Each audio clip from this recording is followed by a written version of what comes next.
சாமியே சரணமையப்பா. 5வது நாள் காலை உணவாக அவல் பொரி, இட்லி, தக்காளி சட்னி, வெர்லிக்கஞ்சி. சாமியே சரணமையப்பா. மதிய உணவாக மாங்காய் பச்சடி,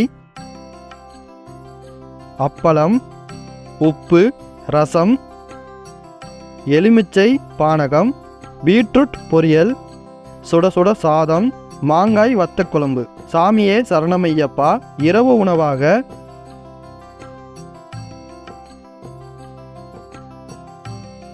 கொண்டக்கடலை, அவல் பொரி, இட்லி, மிளகாய் சட்னி, இட்லி சாம்பார் மற்றும் பால். சாமியே சரணமையப்பா. நன்றி.